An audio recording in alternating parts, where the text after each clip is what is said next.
のささやきの朗読や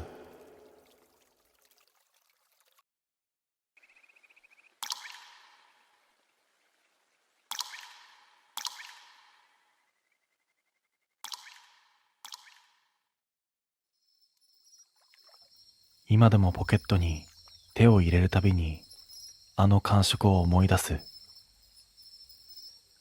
冷たくて少しざらついた金属の感触だ。あれを拾わなければ多分今も普通に夜のドライブを楽しめていたと思う。あの夜のことは今でもはっきりと覚えている。深夜眠気を飛ばすために意味もなく車を走らせていた。山道に入った頃には辺りは真っ暗でラジオの音だけがやけに大きく感じられた。しばらく走ると視界の端にぼんやりとした明かりが見えてきた。古いドライブインだった。看板は色あせ、文字も途中までしか読めない。それでも店内だけは明るく、闇の中に浮いているように見えた。腹が減っていたわけでもない。トイレにも行きたかったわけではない。それなのに、俺は自然とブレーキを踏んでいたんだ。駐車場に車を入れると、他には一台も止まっていなかった。音が急に消えた気がした。車を降りた瞬間、足元でカチッと乾いた音がした。アスファルトの上に小さな金属の輪が落ちていた。キーホルダーだった。拾い上げると丸い板によくわからないような刻印がある。数字のようにも見えるし、順番を示す印にも見えた。その時、胸の奥がほんの一瞬だけ重くなった。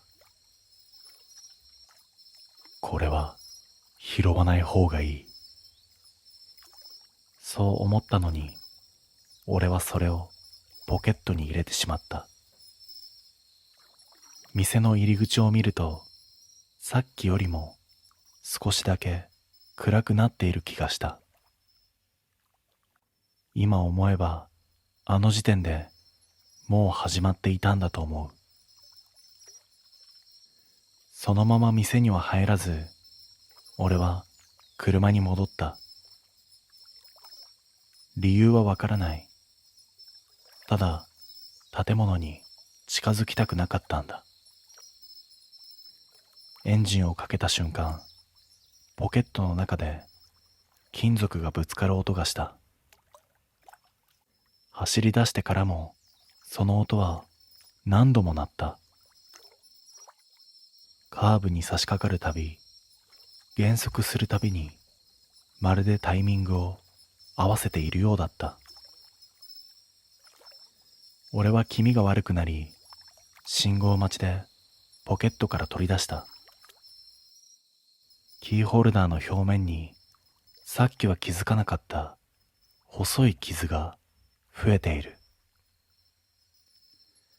線が一本、また一本と並ぶように刻まれていたんだ。その夜、家に着いてからも落ち着かなかった。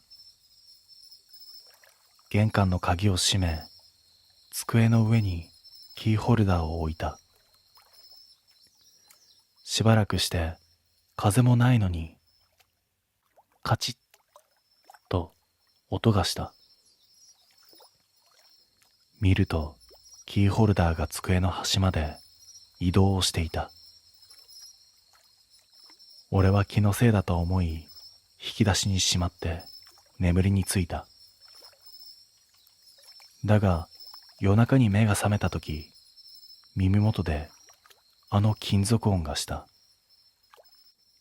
枕元を見るとキーホルダーが置かれていたんだ。翌日、知人に何気なく話すと、顔色を変えてこう言われた。あのドライブイン、昔人が帰らなくなった場所だよ。理由はわからない。ただ途中で車を止めた人が何人もいたらしい。俺はその日のうちにあれを処分することに決めた。その日の夜、ゴミ袋にキーホルダーを入れ、可燃ゴミとは別に縛った。念のため袋の口も二重にした。それで終わるはずだった。だが家を出ようとした瞬間、ポケットの中であの音がした。手を入れると指先に冷たい金属の感触があった。さっき捨てたはずのキーホルダーがそこにあった。俺は気味が悪くなり、例のドライブインへ向かうことにした。拾った場所に戻せば終わると思ったんだ。深夜、同じ参道、そして同じ場所。ドライブインはあの夜と同じように店内だけが明るかった。駐車場に車を止めると不思議なことに白線の中にだけ一台分だけぽっかり空いた場所があった。俺はそこに吸い寄せられるように車を入れてしまった。車を降り、拾った場所にキーホルダーを置いた。すると背後でエンジンが止まる音がした。振り返るともう一台知らない車が止まっていた。運転席にいるのは俺と同じ体格をした人間。顔は見えなかった。だがその手には同じキーホルダーが握られていたんだ。その瞬間、はっきりと分かった。あれは落とし物ではない。空いた席の札だった。俺が拾ったから次の順番になった。必死で車に戻り、アクセルを踏んだ。バックミラーにはあの空いた一台分だけの場所がずっと残っていた。今も夜にポケットが重くなる時がある。見なくてもわかる。まだ返しきれていないんだ。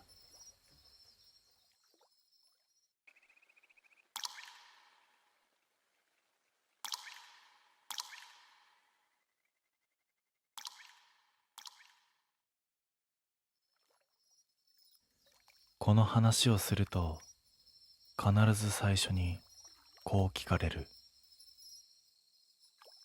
どこで道を間違えたの？でもはっきりと言える。間違えてなんていない。家を出た瞬間から最初から最後までナビも標識も全部合っていた。異変はもっと手前から始まっていたんだ。あの日は夜に用事があって車で出かける予定だった。特別な理由ではない。ただ、夜の方が道が空いているとそう思っただけだ。エンジンをかけ、いつもの道を走り出す。住宅街を抜け、幹線道路へ出る。その時点では何もおかしいことはなかった。ただ一つ普段と違ったのは、やけに車が少なかったことだ。信号で止まっても、前にも後ろにも車がいない。青に変わると自分だけが動く。妙に音が少なかった。タイヤの音も風の音もどこか薄い。しばらく走るとナビが再計算を始めた。理由も表示されてはいない。渋滞も事故も出ていない。そのまま案内されるまま少し細い道へ入った。街灯が減り、周囲が暗くなる。ここで引き返せばよかった。だが、なぜかそうは思わなかった。しばらくすると、ラジオが一瞬だけ途切れた。砂嵐の向こうで誰かが息を吸う音がした。すぐに戻ったが、胸の奥が少しだけ重くなった。その直後、道の先に看板が見えた。古いドライブインの看板だ。見た瞬間、懐かしいような、知らないような、変な感覚になった。行ったことはないはずなのに。看板の下には小さく矢印が出ている。ナビも同じ方向を示していた。その時、ふと気づいた。時計を見ていなかった。慌てて目を落とすと、時間表示が点滅していたんだ。数字が定まらない。そのまま進んでいたら戻れなくなる。そう思った。でも、ブレーキを踏む理由が見つからなかった。俺はそのまま看板の示す方向へハンドルを切った。矢印の先に進むと、道は一気に細くなった。対向車が来たら、どちらかが止まらないと通れない、そんな幅だった。だが、対向車は来なかった。後ろから追いついてくる車もない。ミラーを確認すると、後方が暗すぎて、どこまで道が続いているのかがわからなかった。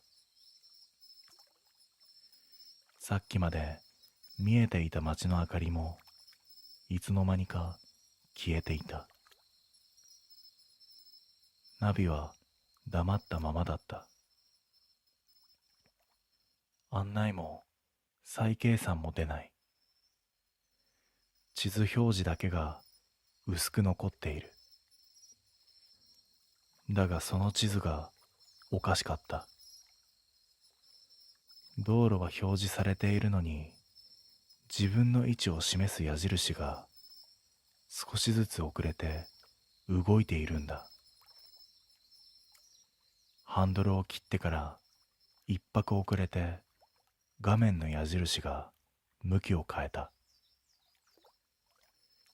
まるで本当の動きは別にあるみたいだった。しばらく走ると、道の脇に使われていないガードレールが現れた。白い塗装は剥げ、ところどころ錆びている。その向こうは真っ暗だ。崖なのか、ただの林なのか、見分けがつかない。ヘッドライトの光が途中で吸い込まれる。地面に届かない。その時、急に腹の底が冷えた。走っている感覚が薄れてきた。エンジンの音はしている。スピードメーターも動いている。なのに前に進んでいる感じがしなかったんだ。同じカーブ、同じ木、同じガードレール。気づいた。戻っているんではない。進んでいないんだ。何分走ったのかわからない。時間の感覚が完全に抜け落ちていたんだ。その時、視界の先に明かりが見えた。一つじゃない、いくつも並んだ黄色い光。そして道が少しだけ開ける。そこには建物があった。古いドライブインだった。さっき見た看板と同じ色、同じ形、同じ文字の書け方。なのにナビの地図には何も表示されていなかった。駐車場に入る直前、ふと強烈な既視感に襲われた。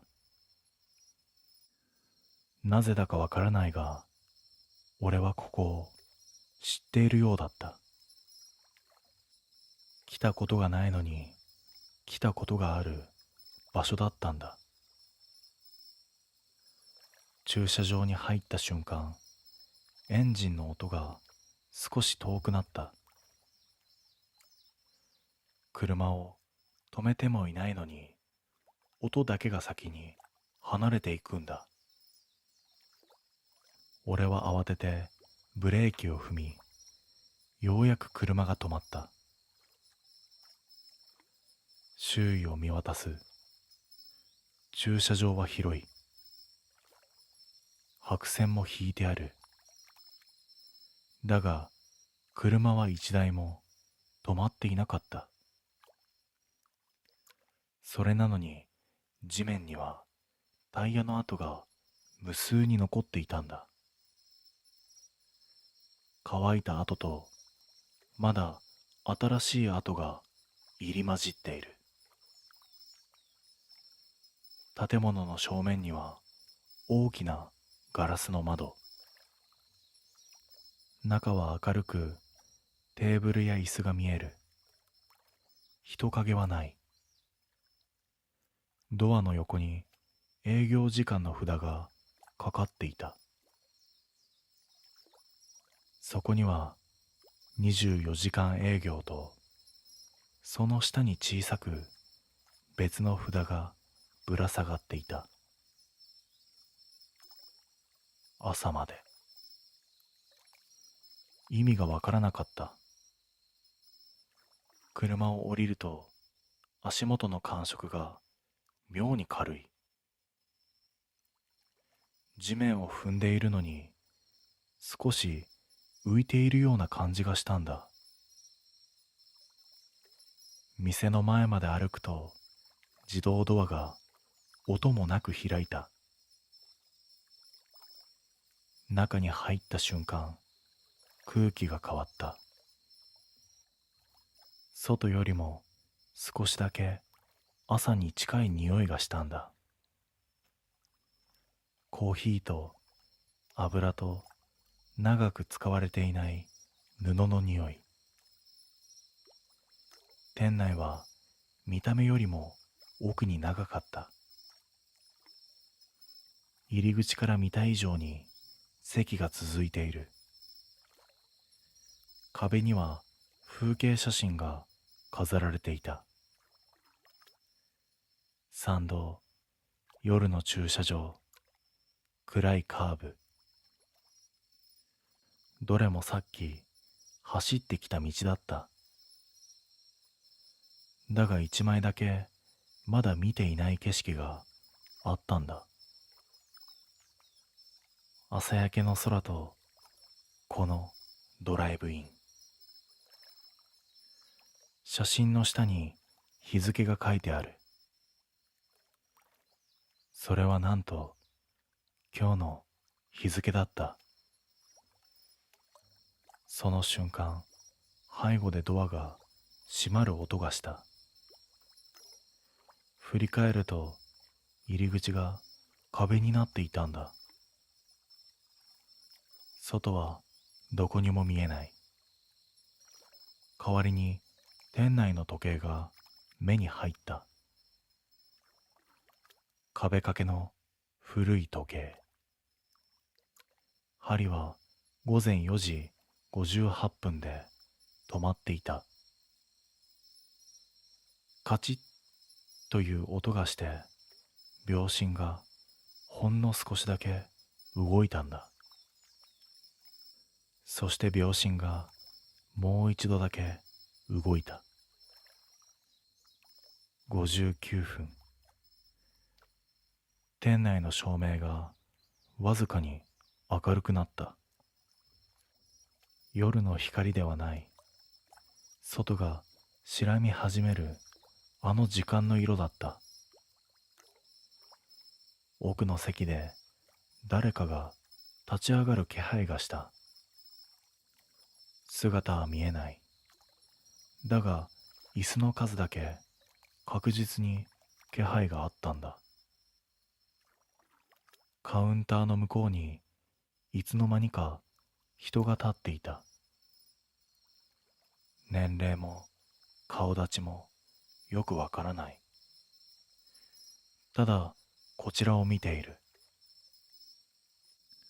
その人は、もうすぐ朝ですよ。それだけ言った。時計を見る。分針がゆっくりと6時を指そうとしている。その瞬間、頭の中にはっきりと浮かんだ。朝になったらここが外になる。外だった場所が全部ここに回収される。俺は焦って入り口だった壁に手をついた。冷たく硬い。そしてびくともしなかった。背後で椅子が引かれる音が増えた。席が埋まっていく。カウンターの男が静かに言った。帰るなら今しかありませんよ。指さされた先に細い通路があった。最初からあったはずなのに、今まで見えなかった場所だ。通路の奥に薄く光るものが見える。それは車のヘッドライトだった。俺は考える暇もなく走った。通路を抜けドアを押し開けると、一気に冷たい空気が流れ込んだ。その瞬間、俺は車の中にいた。エンジンがかかっている。外は完全な朝だった。周囲を見る。あのドライブインはどこにもなかった。駐車場も建物もない。ただの見覚えのある参道だった。だが家に帰ってから靴を脱いだとき気づいた。靴の底に乾いた土と白い線がついていた。駐車場の白線と同じ形だった。今も夜明け前に車を走らせるとナビに出ない矢印が一瞬だけ表示される。俺は絶対にそっちを見ない。朝まで残ったら帰る側じゃなくなるからだ。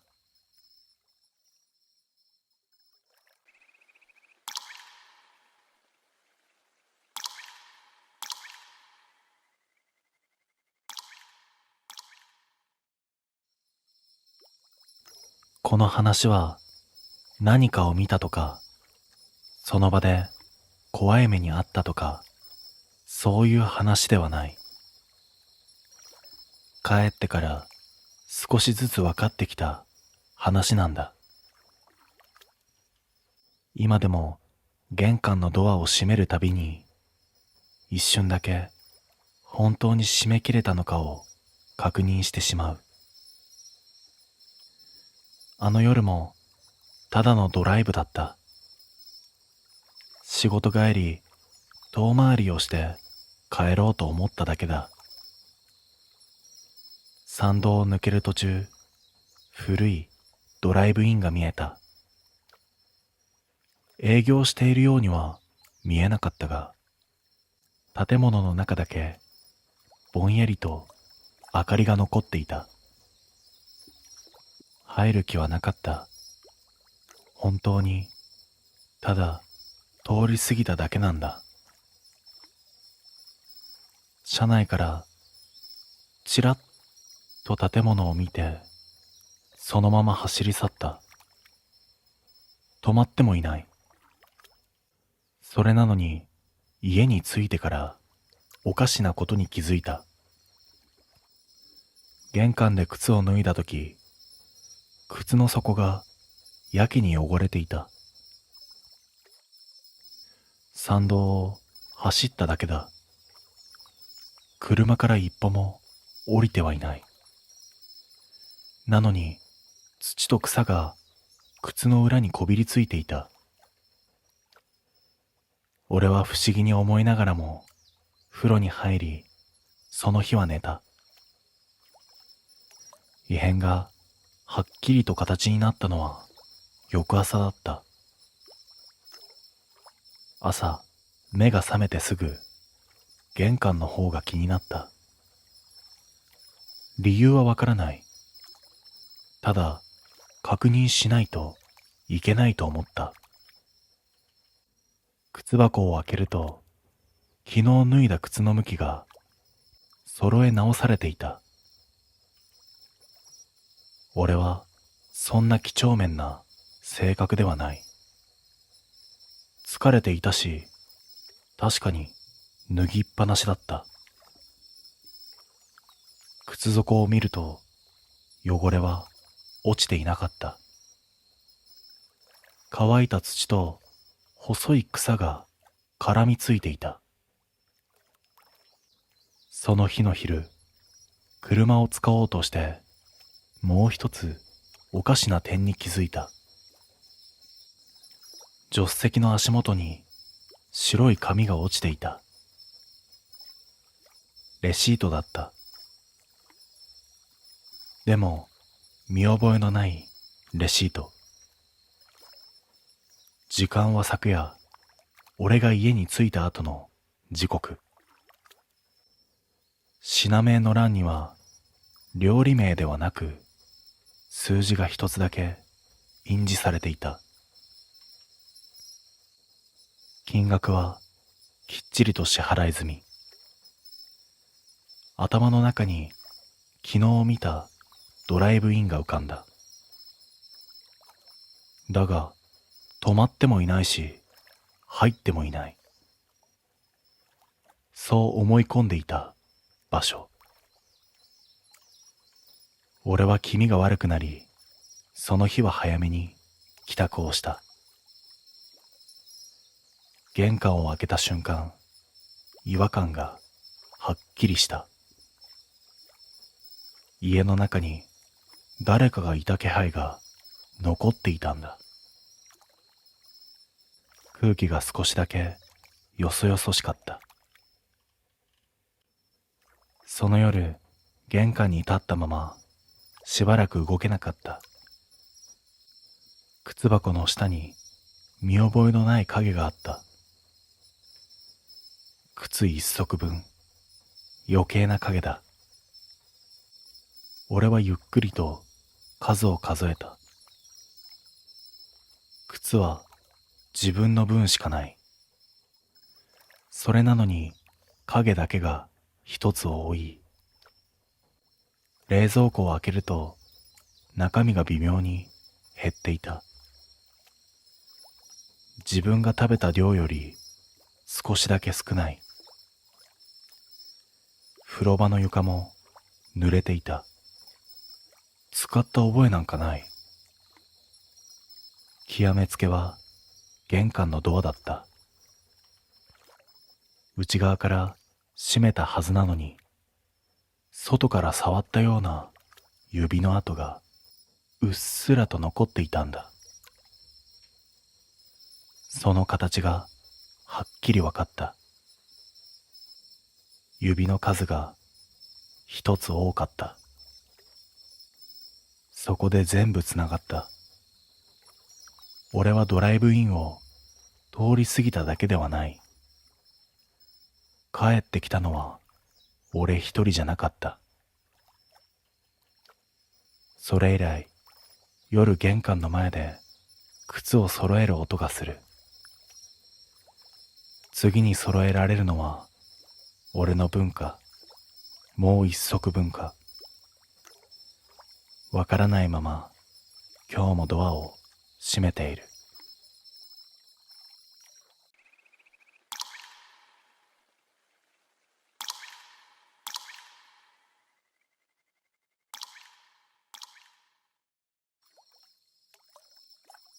夜の国道を走るのが昔から好きだった。仕事帰りによる山間のドライブイン。小さな食堂と自販機だけの誰も気に留めないそんな場所。ただそこを通るたびにある違和感があった。そこにはいつも同じ車が止まっているんだ。白い軽ワゴン。ナンバーも窓の汚れ方も毎回全く変わらない。最初は店の従業員かと思ったが、店内の明かりが消えている時間でも、その車だけはずっとそこにあった。深夜2時、霧が濃く、ヘッドライトの先が白く霞む夜。自販機の缶コーヒーを飲みながら、ふとその車を見た。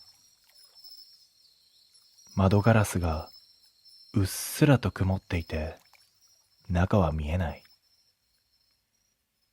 だが、なぜか誰かがこちらを見ている気配がした。エンジンの音もない。でも、まるで息を潜めたような生きた気配が漂っている。気がつけば、手にした缶コーヒーの中身は冷めていた。通り過ぎようとしても視線が離せなかった。あの車はいつからあるんだ。去年の冬も夏の雨の日も確かに見た記憶がある。まるで俺の帰り道を待っているかのように。そう思った瞬間、ドアミラーがわずかに動いた。風もないのに、ほんの少しだけ角度を変えた。ライトが反射し、鏡面の中に一瞬俺の顔が映った。その顔は笑っていた。反射ではなかった。あれは俺の顔ではない。だって口が動いていたからだ。翌日の昼、どうしても気になってもう一度あのドライブインに行った。夜の印象とは違い、昼の国道は車も多く、どこか現実的だった。けれど、そこにはやはりあの白い軽ワゴンがあった。同じ位置、同じ角度。昨日の霧の中で見た時と全く変わっていない。ただ違ったのは、車体の表面にびっしりとついたホコリ。フロントガラスには何枚もの落ち葉が張り付いていた。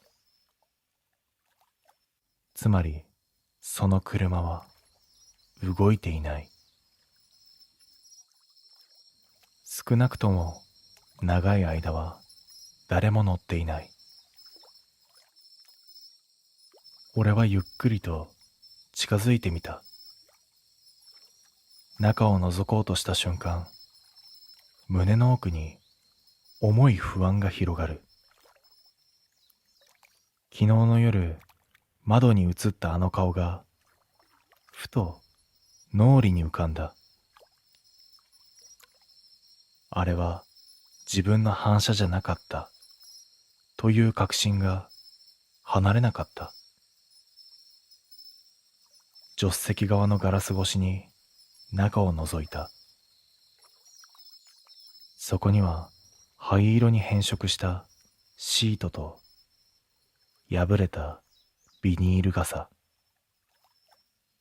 そして運転席のヘッドレストに小さな丸い跡があった。まるで何かが頭を持たせかけたような、そんな形。だが、肝心の座席には何もなかった。埃をかぶったダッシュボードの上に古いレシートが一枚。そこにはドライブインの名前と日付が印字されていた。平成16年。俺は思わず息を飲んだ。もう20年近く前のものだ。なのに印字はくっきりと黒いまま。その時、後方でカチンと音がした。振り向くと自販機のライトが一つだけついている。昼間の明るさの中で不自然に輝いていた。缶コーヒーのボタンが一つだけ赤く光っていた。押してもいないのに勝手にランプがついている。そこに印字されていた商品名はおかえりだった。俺はその夜眠れなかった。おかえりと光った自販機の赤いランプがまぶたの裏で点滅を繰り返していた。翌日、もう一度だけ確かめようと夕方前にドライブインへ向かった。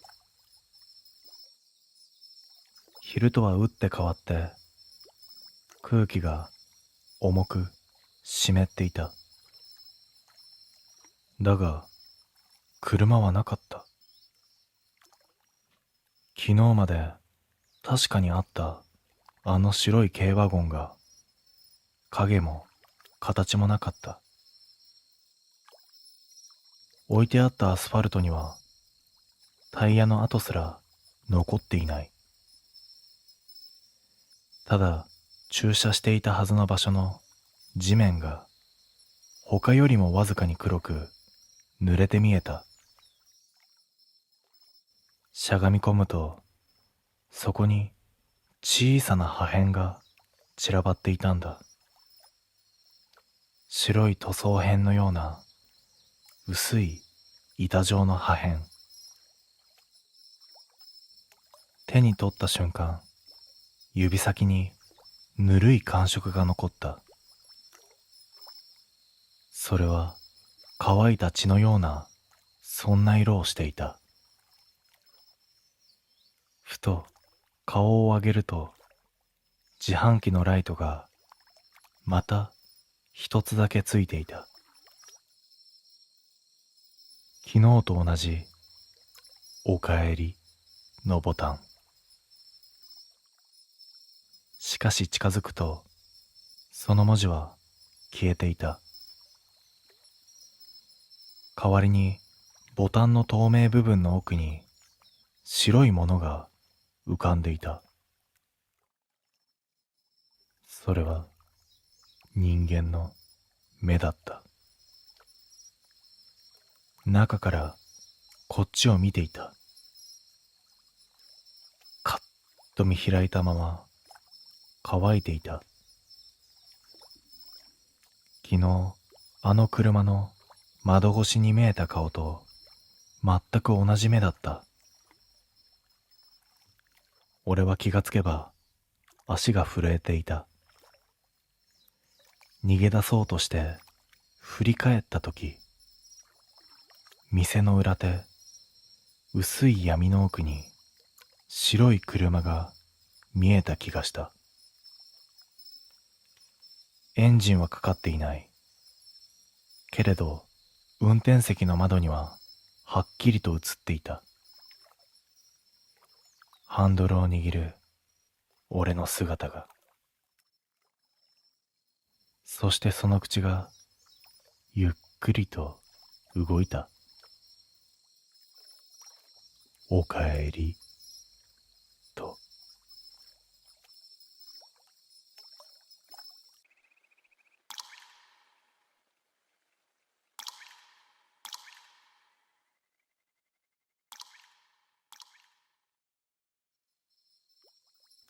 この話は何かを見たとか、その場で怖い目にあったとか、そういう話ではない。帰ってから少しずつ分かってきた話なんだ。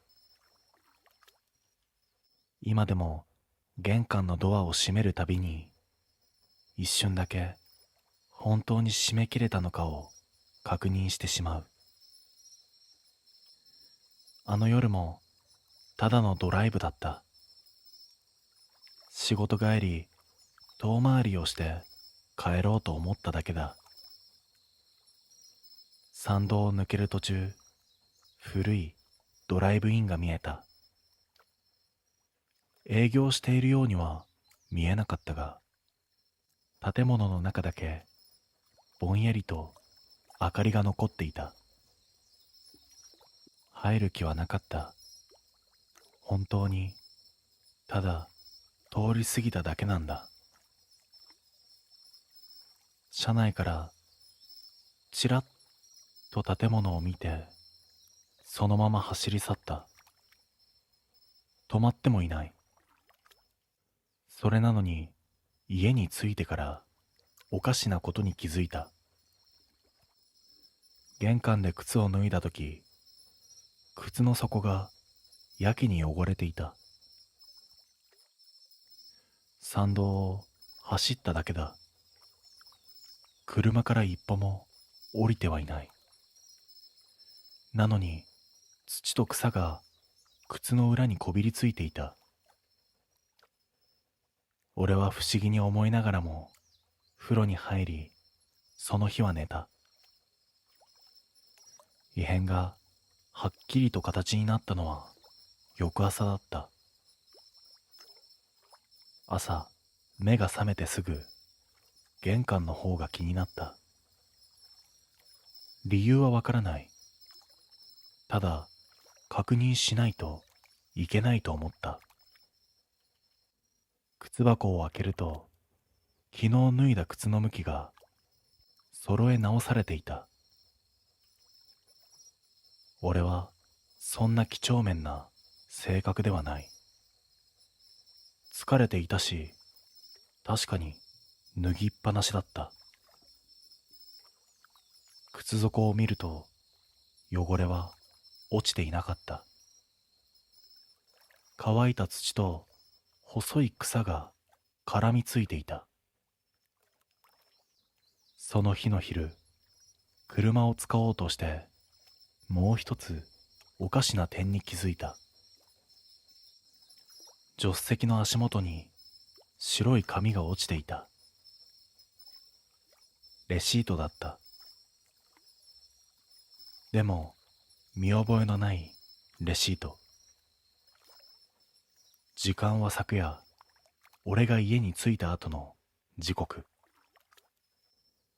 品名の欄には料理名ではなく数字が一つだけ印字されていた。金額はきっちりと支払い済み。頭の中に昨日見たドライブインが浮かんだ。だが止まってもいないし入ってもいない。そう思い込んでいた場所。俺は気味が悪くなり、その日は早めに帰宅をした。玄関を開けた瞬間、違和感がはっきりした。家の中に誰かがいた気配が残っていたんだ。空気が少しだけよそよそしかった。その夜、玄関に立ったまましばらく動けなかった。靴箱の下に見覚えのない影があった。靴一足分、余計な影だ。俺はゆっくりと数を数えた。靴は自分の分しかない。それなのに影だけが一つ多い。冷蔵庫を開けると中身が微妙に減っていた。自分が食べた量より少しだけ少ない。風呂場の床も濡れていた。使った覚えなんかない。極めつけは玄関のドアだった。内側から閉めたはずなのに、外から触ったような指の跡がうっすらと残っていたんだ。その形がはっきりわかった。指の数が一つ多かった。そこで全部つながった。俺はドライブインを通り過ぎただけではない。帰ってきたのは俺一人じゃなかった。それ以来、夜玄関の前で靴を揃える音がする。次に揃えられるのは俺の分か、もう一足分か。わからないまま今日もドアを閉めている。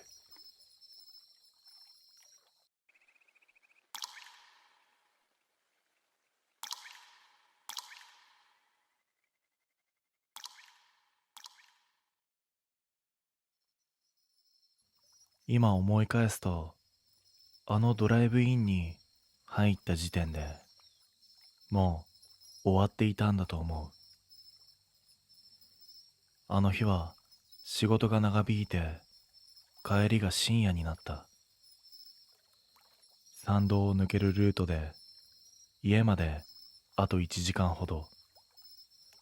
腹が減っていたというより集中力が切れていたんだ。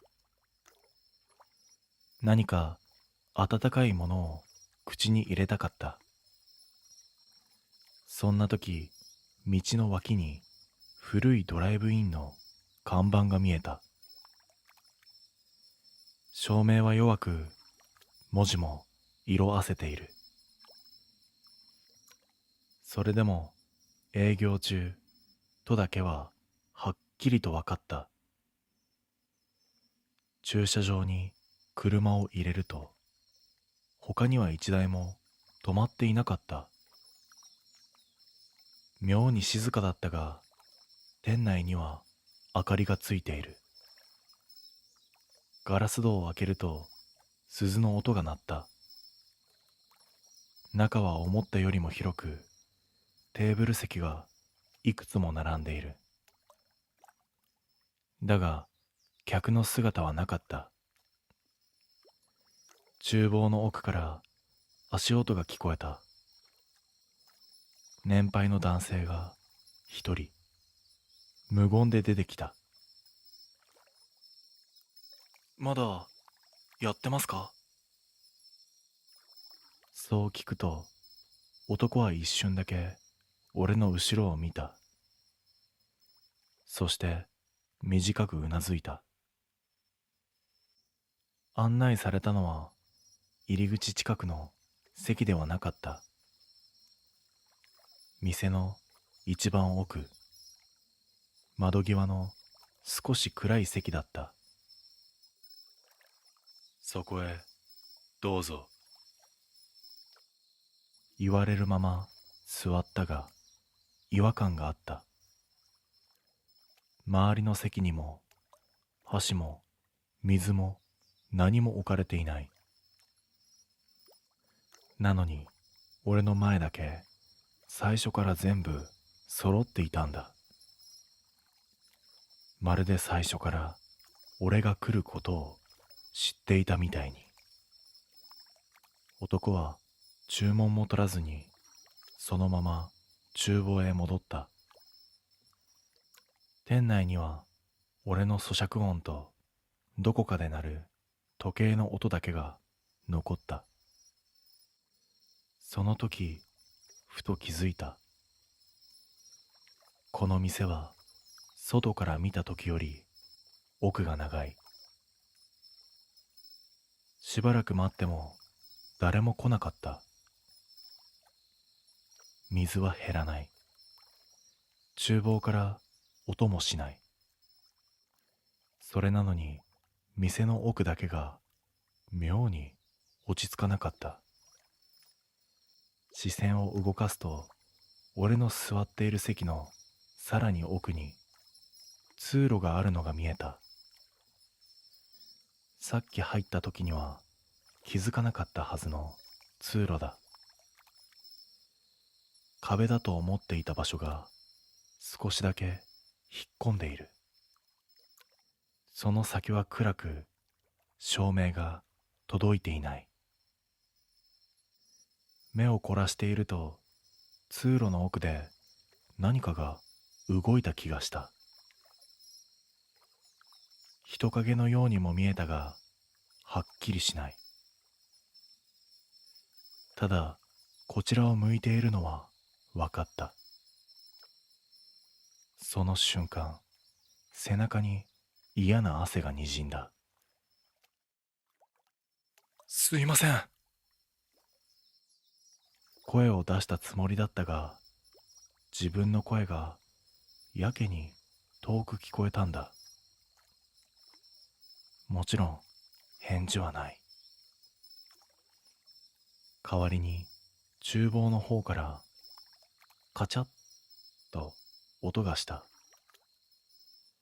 そして年配の男が無言で出てきた。手には盆に乗せた定食があった。俺の前に置くと男は言った。全部食べて。それだけだった。料理の見た目は普通だった。湯気も立っている。だが箸を持つ手がなぜか震えた。一口食べた瞬間、味がわからなかった。熱いはずなのに舌が何も感じない。視線を上げると男がまだ立っていた。俺の横、通路の入り口を塞ぐような位置で。逃げ道を塞がれている。そう思った。無意識に奥の通路を見てしまった。さっきより近い。何かが少しだけこちらに寄ってきていた。俺は箸を置いた。もう一口も喉を通らなかった。男は俺の皿を見下ろしたまま動かない。すいません。もう帰ります。そう言った瞬間、男の視線が初めて俺の顔に向いたんだ。その目が異様だった。焦点が合っていないんだ。俺を見ているというより、数を確かめている、そんな目だった。まだ。低い声でそれだけ言われた。同時に奥の通路から椅子を引く音がした。一つじゃない。二つ、三つ。誰も座っていなかったはずの席で確かに音がしている。男が通路の方へ顎で示した。奥、開いてる。その瞬間、わかった。ここは閉店後の店ではない。席が足りなくなった店だったんだ。俺は椅子を蹴るように立ち上がり、男の横を無理やり通り抜けた。鈴の音が鳴り、外の冷たい空気が流れ込んだ。俺は足早に車に飛び乗り、エンジンをかけた。バックミラーを見ると、ガラス越しに店の奥が見えた。暗い通路の先、びっしりと並んだ席。その一番手前に俺の席だけが空いたままだった。そして帰宅してから気づいた。財布の中に見覚えのない食券が一枚入っていた。印字されていたのは時間でも金額でもない。次、それだけだった。あの店は今も営業している。閉店後に客が来た時だけ。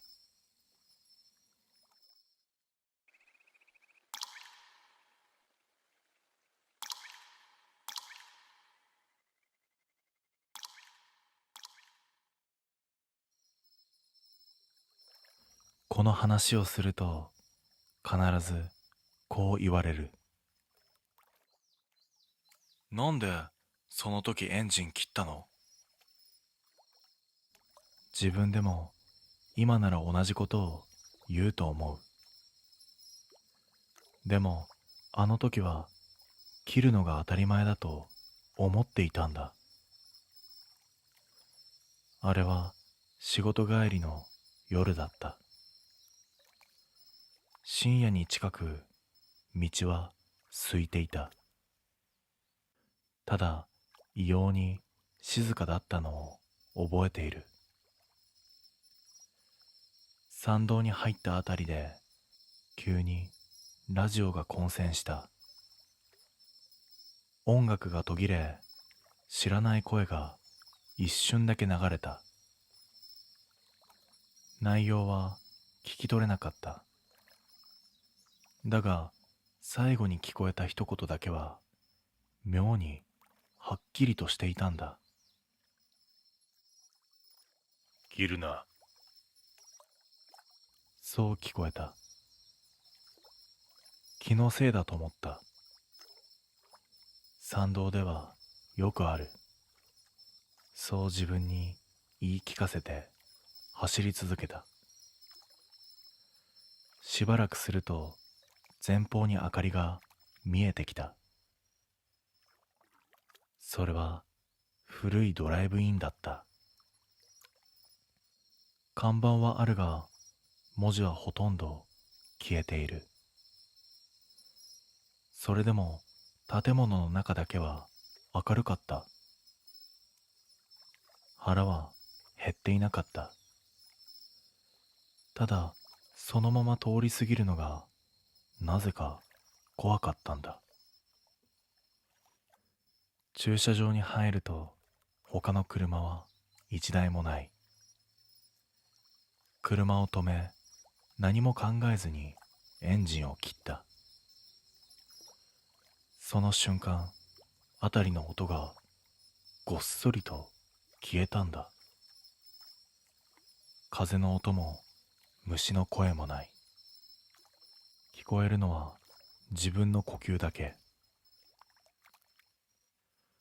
ドアを開けようとしたとき、さっきの声が頭の中でもう一度だけ再生された。だがもう遅かった。ドアに手をかけたまま少し迷った。だが今さら戻るのも変だと思い、そのまま車を降りた。地面に足をつけた瞬間、違和感があった。アスファルトの感触がやけに柔らかい。駐車場を見渡す。白線はあるが、ところどころ歪んでいる。まるで後から書き足したみたいだった。建物に近づくにつれ、自分の足音が遅れて聞こえてくる。一歩、半歩遅れて、もう一歩。入り口のガラス戸は最初から少し開いていた。触れてもいないのに勝手に音も立てず奥へ滑っていく。だが照明の色が外と同じだった。夜なのに夜の色をしていない。席は整然と並び、どのテーブルにも水と箸が置かれている。だが客はいない。それでも用意だけは全部終わっている。そんな感じだった。その時背後でコンと音がした。振り返ると駐車場の俺の車が見えた。エンジンは切っているはずなのにメーターだけが薄く光っている。タコメーターの針がわずかに揺れていた。動いていないのに回っている。その瞬間、頭に浮かんだ。あの声は警告じゃなかった。つながっている間だけ守られていたんだ。俺は急にこの場所に長くいちゃいけないとそう思ってしまった。だが出口に向かおうとすると店の奥で椅子を引く音がした。一つ、また一つ、誰もいない席から。音は規則正しかった。椅子が引かれ、床をすり、また引かれる。誰かが座る準備をしている音だった。店内を見る。さっきまで整然としていた席が少しずつ乱れている。椅子の向きが入り口の方へ揃えられていく。俺の方を向いて。喉が鳴った。逃げなきゃいけない。そう思った瞬間、背中側から声がした。先に止めましたよね。振り返るといつの間にかカウンターの内側に人が立っていたんだ。中年の男。表情が妙に平らだった。ここエンジンを切ってから入る決まりなんで。男はそれだけ言うと入り口を指さした。だがそこにあるはずのガラス戸は壁に変わっていた。外の闇も駐車場も見えない。代わりに壁に貼られた紙が目に入った。手書きの注意書きだ。稼働中のままの入店は禁止。その紙の下に小さく文字が足されていた。止まった方はこちらで預かります。意味がすぐには理解できなかった。背後でまた椅子の音がする。今度はすぐ近くだ。男が静かに言った。もう一回切りましょうか。その瞬間、店内の照明が一斉に暗くなった。暗くなった店内で一つだけはっきりと見えるものがあった。壁の奥、本来あるはずのない位置にガラスがはめ込まれているんだ。外の駐車場だ。そこに俺の車が見えた。ヘッドライトは消えている。だがメーターだけが弱く光っている。タコメーターの針がゼロを少しだけ超えた位置で小刻みに震えていた。男がそのガラスの前に立った。切れてないですね。淡々とした声だった。まるで点検でもしているみたいに。その瞬間、店内の椅子が一斉に音を立てた。全部同じ方向に引かれる音。